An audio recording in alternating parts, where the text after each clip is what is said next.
Florida still gets more tourists than any other state in the country, roughly 140 million visitors per year, more than most nations. But something has shifted in the conversation. The people who used to come every year are skipping it. Travel agencies are reporting substitutions toward other destinations. Online reviews have turned specific and unflattering in ways they weren't 5 years ago. The problems are documented, they're stacking up, and they're not getting easier to ignore. Here are the 10 reasons tourists are done with Florida in 2026. Reason 10: the cost has caught up with reality. Florida used to be a value-for-money destination. The warm weather, the beaches, and the entertainment infrastructure at a price point that was lower than comparable coastal destinations in California or the Northeast. That gap has largely closed, and in some categories, Florida is now more expensive than the alternatives it was supposed to undercut. Hotel rates in Miami, Key West, and the major Orlando resort corridors have increased substantially since the pandemic-era demand surge. Average daily hotel rates in Miami Beach have exceeded $350 per night during peak periods, comparable to Manhattan, San Francisco, and international luxury destinations, but without the same density of cultural experience or urban infrastructure that justifies those prices in those cities. The specific complaint from repeat visitors is that Florida's prices have increased faster than Florida's experience. Quality has kept pace. The theme park economy around Orlando, Walt Disney World, Universal, SeaWorld,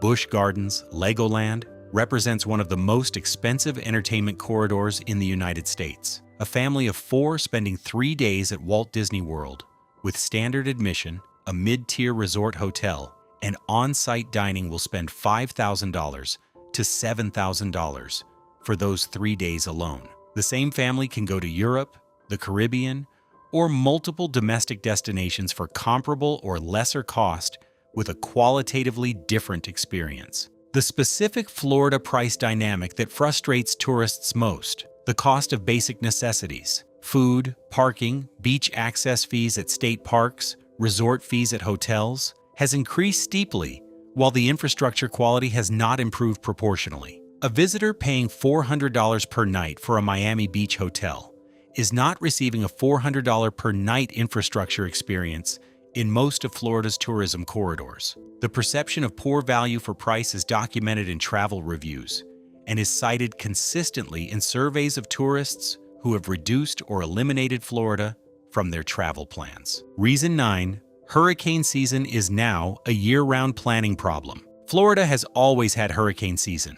What has changed is the nature of the hurricanes hitting Florida and the specific planning burden that now falls on anyone considering a Florida trip between June and November, which is to say 6 months of the 12-month calendar. The 2024 hurricane season illustrated the current reality with specific force. Hurricanes Helene and Milton both impacted Florida within weeks of each other in October 2024. Hurricane Milton, which struck the Tampa Bay area as a Category 3 hurricane on October 9th to 10th, 2024, caused significant flooding, roof damage, and infrastructure disruption across the Tampa area. The combination of 2 major storms in rapid succession, Milton following Helene, which had devastated Asheville, North Carolina after hitting Florida, demonstrated the specific risk of planning a Florida trip during the late hurricane season months. The practical tourist impact of hurricane season has intensified for a specific reason: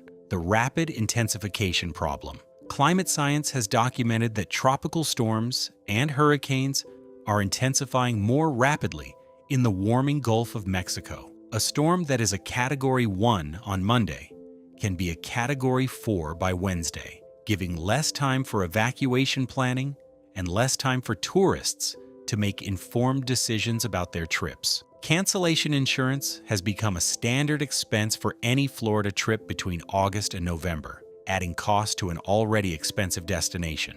The insurance market's withdrawal from Florida, State Farm, Allstate, and multiple other major insurers have significantly reduced their Florida homeowners' insurance exposure due to hurricane loss history, affects tourists indirectly through the economic stress it places on Florida property owners and the Airbnb and vacation rental market where many tourists stay. The specific documented hurricanes of the 2020s that have shaped tourist risk perception form a specific list. Hurricane Ian made landfall as a Category 4 storm near Fort Myers Beach on September 28, 2022, with maximum sustained winds of approximately 150 miles per hour. Ian killed at least 149 people in the United States, caused an estimated $112 billion in damage, and devastated Fort Myers Beach, Pine Island, and the Cape Coral area to a degree that was not fully recovered 3 years later. Hurricane Idalia struck the Big Bend area of Florida on August 30, 2023. Hurricanes Helene and Milton both struck Florida in the fall of 2024,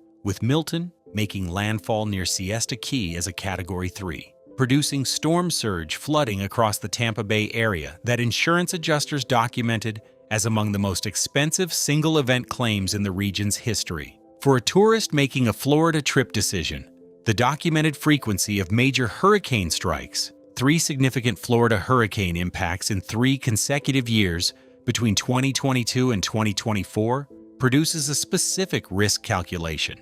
Travel insurance for a Florida trip now includes specific hurricane cancellation provisions, and the cost of that insurance has increased to reflect the actual risk that actuaries are pricing.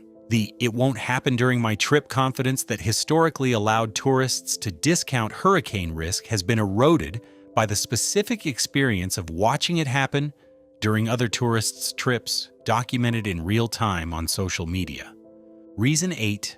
The water, both in it and around it, has problems. Florida's water problems are documented, specific, and not improving at a rate that is reassuring for tourists who want to use the water as the primary purpose of their visit. Harmful algal blooms, specifically blue-green algae, cyanobacteria, and red tide, Karenia brevis, have affected Florida's beaches, rivers, and lakes with documented frequency. Lake Okeechobee, the massive freshwater lake in south-central Florida that serves as the hydrological center of the state, periodically releases nutrient-rich water into the Caloosahatchee River to the west and the St. Lucie River to the east when water levels rise, and that nutrient-rich water triggers algal blooms in the estuaries and coastal waters where it discharges. The tourism communities of the Treasure Coast and the Lee County coast have documented multiple bloom events that closed beaches and decimated fishing and boating economies during peak tourist seasons.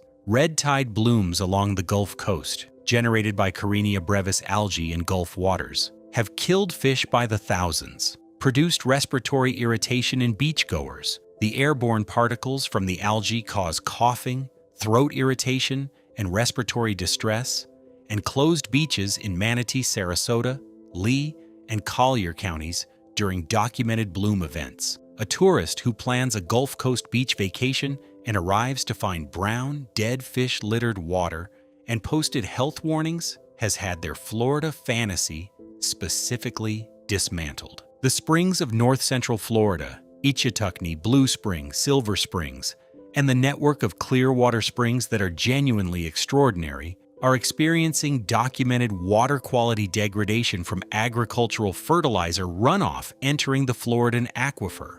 Nitrogen concentrations in several Florida spring systems have increased measurably over the past 2 decades, producing algal growth within the spring systems that reduces the clarity that makes them worth visiting.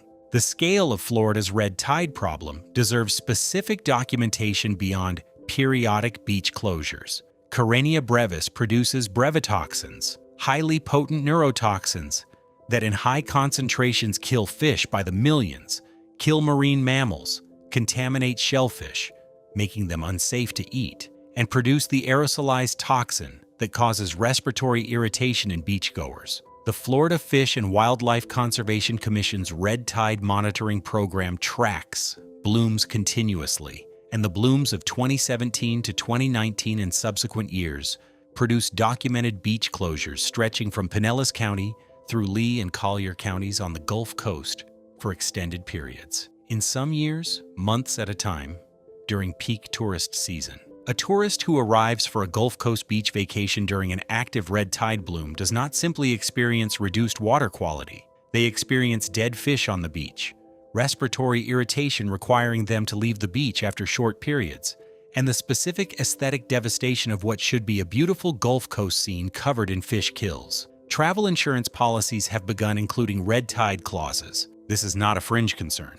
The broader context for all of Florida's water problems, the state's freshwater supply, coastal water quality, and marine ecosystem health are all interconnected through the same hydrological system that makes Florida geologically and ecologically extraordinary. The pressures on that system, agricultural nutrient loading, population growth-driven development, stormwater management failures, are cumulative and slow to resolve even with significant investment and policy change. Reason 7. The heat is now medically significant. Florida has always been hot. What the combination of climate change and the urban heat island effect has produced is a summer heat profile that is no longer simply uncomfortable. It is documented by the Florida Department of Health as medically dangerous for specific at-risk populations and genuinely debilitating for anyone doing extended outdoor activity. Miami, Tampa, and Orlando have all set documented high temperature records in recent years. The specific heat index, the combination of temperature and humidity that determines how hot it actually feels to a human body. In South Florida in July and August, regularly exceeds 105 degrees Fahrenheit to 115 degrees Fahrenheit, a range at which the Centers for Disease Control and Prevention considers outdoor activity dangerous for extended periods. Heat stroke risk, heat exhaustion, and heat-related illness occur in these conditions after 30 to 60 minutes of moderate outdoor activity without adequate hydration and shade. The tourist implication is specific. A family visiting Disney World in August, historically one of the most popular tourist months in Central Florida because children are out of school, is spending their peak park hours in ambient conditions that require constant shade seeking, extended hydration breaks, and the specific management of children who are overheating while standing in line for rides. The combination of the heat and the park's crowd levels during summer produces an experience that a significant number of first-time visitors describe as not what they expected and not something they plan to repeat. The shoulder seasons, May, September, and October, that experienced Florida travelers use to avoid the worst heat have themselves become more problematic, with May heat arriving earlier and September and October now overlapping with the most dangerous portion of hurricane season. The window of genuinely comfortable Florida outdoor weather has narrowed. The specific documented temperature records of recent Florida summers give this context concrete form. Miami set a record for the most consecutive days above 90 degrees Fahrenheit in summer 2023. The Florida Department of Health documented heat-related emergency department visits at elevated rates across multiple Florida counties in July and August of 2023 and 2024. The specific communities most affected by heat, the agricultural laborers of the Immokalee area, the outdoor construction workers of the Tampa and Jacksonville corridors, have documented heat illness mortality that state and federal occupational health agencies track annually. For a tourist, the heat's specific impact on the Florida experience is the compression of the usable outdoor day. In July in Orlando or Miami, the outdoor temperature is genuinely dangerous between approximately 11 a.m. and 4 p.m., the same hours that theme park wait times are longest and beach crowds are largest. The tourist who was told they were going to have an outdoor Florida experience arrives to discover that the experience is primarily available at dawn, in air-conditioned spaces, and after 5 p.m.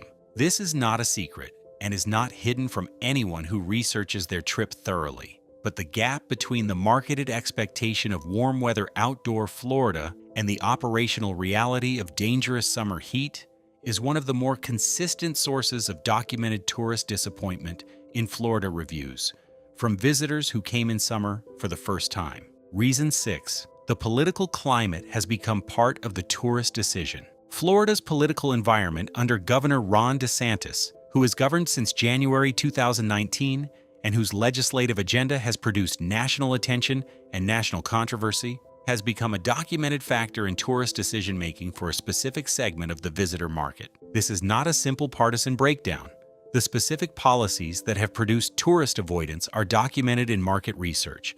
Travel companies serving LGBTQ+ travelers have reported Florida as a declining destination since the passage of Florida's Parental Rights in Education Act in 2022 and subsequent legislation that advocates describe as hostile to LGBTQ+ individuals. The National Association for the Advancement of Colored People, NAACP, issued a travel advisory for Florida in 2023, citing legislation related to African American history education and the Stop Woke Act, and specifically warning Black Americans about hostile legislation.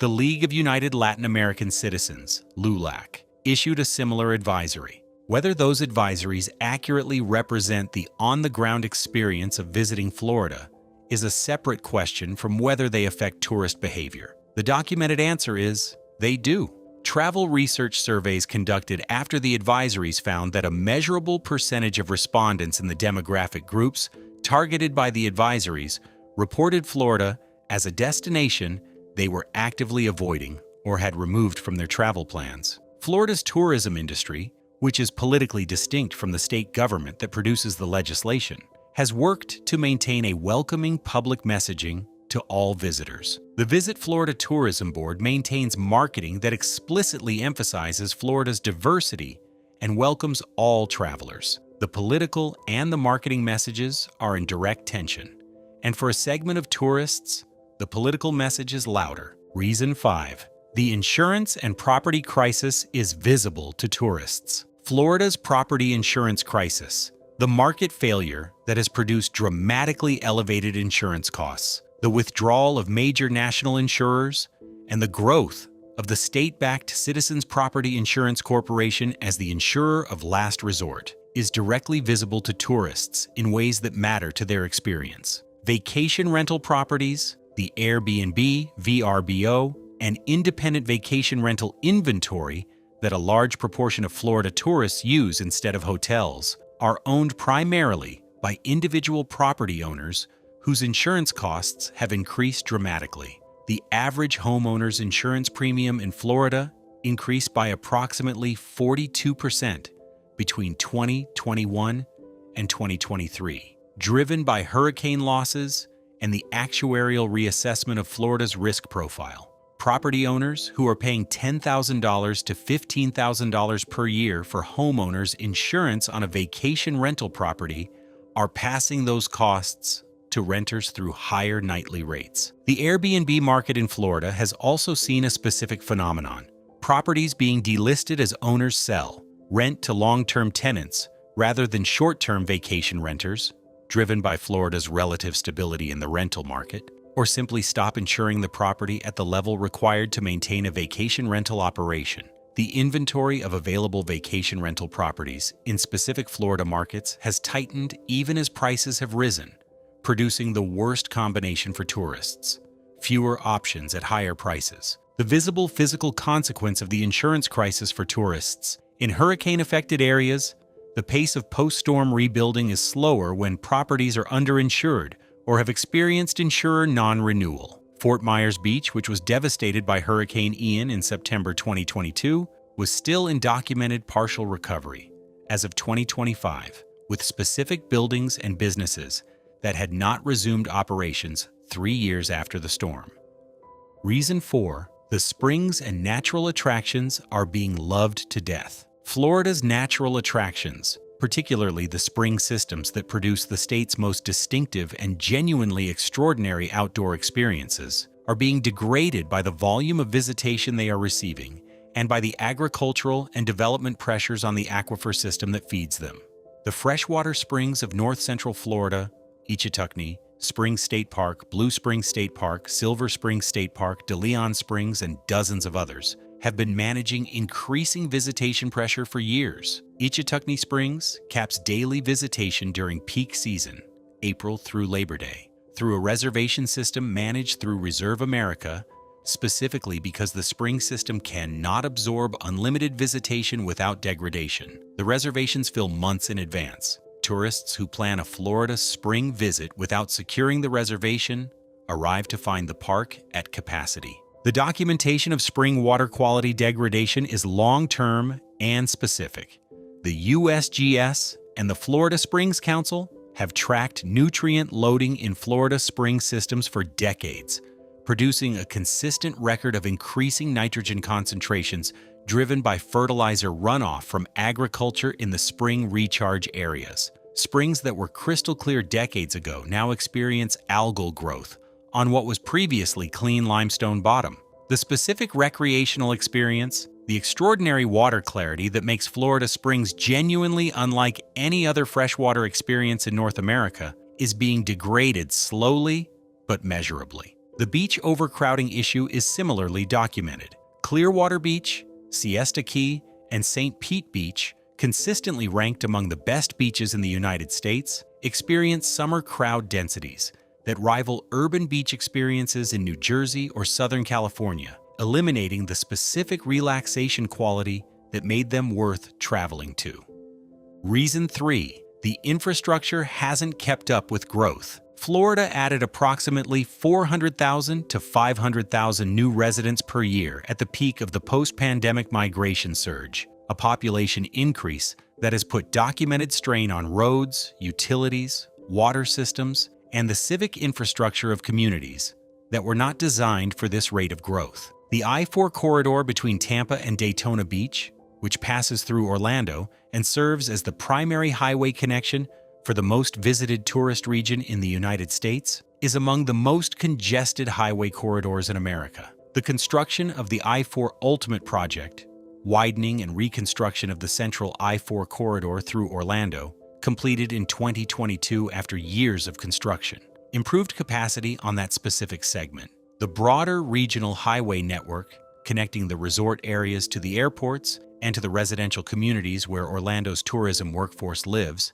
has not been comparably upgraded. Orlando International Airport, the primary international gateway for Walt Disney World and Universal visitors, is one of the busiest airports in the United States and has been operating under capacity constraint that has produced extended security lines, crowded terminals, and flight connection challenges. The South Terminal Complex, Terminal C, opened in 2022, adding gates and capacity, but the overall system has been managing traffic volumes that continue to exceed comfortable operating capacity during peak travel periods. Florida's water infrastructure, the freshwater supply, the stormwater management, and the wastewater treatment systems is under documented strain in the fastest-growing communities. The communities around Tampa Bay, the Space Coast, and Southwest Florida that have seen the most dramatic population growth have documented cases of aging wastewater systems releasing partially treated water into coastal and inland waterways. A specific water quality problem that combines with the agricultural nutrient loading to produce the algal bloom conditions described earlier. The Piney Point Phosphate Facility collapsed in April 2021 near Tampa Bay, where a breach in a wastewater pond at a former phosphate processing facility released approximately 215 million gallons of nutrient-laden wastewater into Tampa Bay, produced a documented algal bloom that killed an estimated 600 to 700 tons of marine life in Tampa Bay and set back the bay's water quality recovery by years. The incident was not a natural event. It was an infrastructure failure at a legacy industrial site that state regulators had been monitoring for years. Tampa Bay's water quality, which had been improving through decades of cleanup efforts, was specifically damaged by a discharge that was both preventable and the result of inadequate management of aging infrastructure.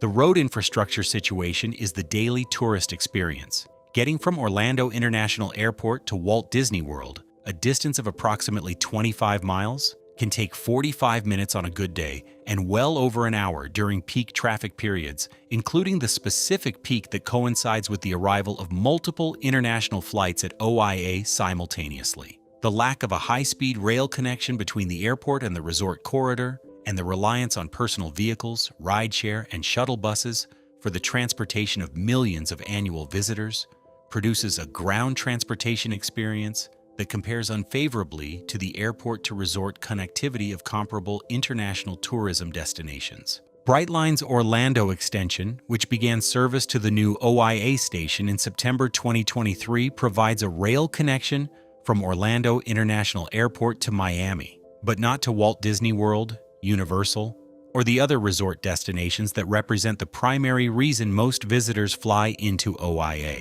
The resort connectivity problem has not been solved. Reason 2, the wildlife encounters are not what the brochure suggested. Florida's wildlife is one of its documented tourist draws. The manatees, the dolphins, the sea turtles, the alligators, the extraordinary bird life, and the specific marine ecology of the Keys and the Gulf Coast. What has changed is the context in which those encounters occur. The Florida manatee population experienced a documented mass mortality event in 2021 and 2022, with over 1,100 manatees dying in 2021 alone, the highest single-year mortality count in recorded history. The primary cause was starvation, from the loss of seagrass beds in the Indian River Lagoon, driven by the degraded water quality from nutrient pollution that caused algal blooms blocking sunlight from reaching the seagrass. The population has partially recovered since, but the documented scale of the die-off illustrated the specific fragility of Florida's marine ecosystems. The Indian River Lagoon, the 156-mile estuary running along Florida's east coast that is home to the greatest diversity of plant and animal species of any estuary in North America, has been documented as severely degraded by nutrient loading, muck accumulation, and algal bloom frequency. The specific wildlife experience that the lagoon provides to tourists who kayak, paddle, or take boat tours has been diminished by the water quality degradation. Brown, murky water with limited visibility produces a qualitatively different experience from the clear, seagrass-rich estuary that ecological restoration programs are trying to recover. Florida's alligator population, approximately 1.3 million animals in the state, produces specific encounters that have grown more frequent as residential development in Florida has expanded into alligator habitat. And as the alligator population has grown under decades of protection, the Florida Fish and Wildlife Conservation Commission documents several hundred nuisance alligator calls per year and occasional alligator attacks in residential and recreational areas. The specific tourist encounter with an alligator in a parking lot, a swimming pool, or a beachside path is genuinely memorable, though not always in the way that tourism marketing intends. Reason 1. The cumulative effect is changing the calculus. The specific shift in Florida tourism's trajectory is not driven by any single problem. It is driven by the accumulation of the 10 problems covered in this list, operating simultaneously on the same tourist decision. A traveler who is planning a warm weather vacation in 2026 is weighing the Florida option against alternatives and doing a calculation that includes the cost, higher than comparable alternatives, the hurricane risk, real and worsening, the water quality uncertainty, documented and seasonal, the heat, increasingly dangerous in summer, the political environment, a factor for specific demographic groups, the vacation rental cost and availability pressure, the spring system overcrowding, the infrastructure strain, the degraded wildlife encounter quality, and the cumulative friction of a destination that costs more and delivers less than it did a decade ago.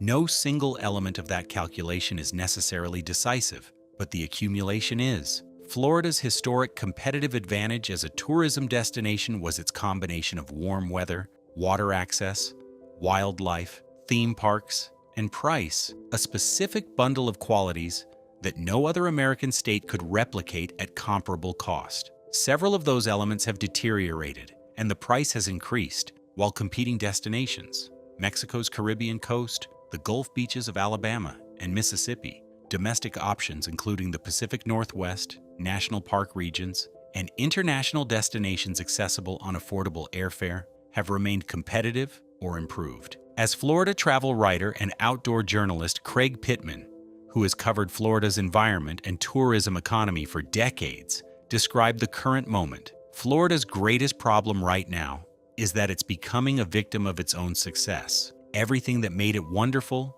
attracted more people, more development, and more pressure, and now the things that made it wonderful are under strain in ways that are hard to reverse quickly. The visitors who are done with Florida in 2026 are not necessarily done forever. They are done for now, done until the water quality improves, done until the prices recalibrate, done until a hurricane season passes without incident, done until a competitor destination disappoints enough to make Florida look like the better bet again. Florida has been the most visited state in America for a long time and will almost certainly remain in the top tier for the foreseeable future. What has changed is the fraction of tourists who make the calculation and choose somewhere else, and that fraction has grown. 10 reasons. Costs that have caught up with reality, hurricanes that intensify faster, water that sometimes can't be swum in, heat that has crossed from uncomfortable into medically relevant, a political environment that is actively deterring specific demographics, a vacation rental market that costs more and offers less, natural springs being degraded by their own popularity, infrastructure that is strained by the growth that arrived, wildlife encounters that are real but not always the kind in the brochure, and an accumulation that is changing the destination calculus. Florida isn't done, but the conversation about it has changed. Hit that like button and subscribe. More content like this coming.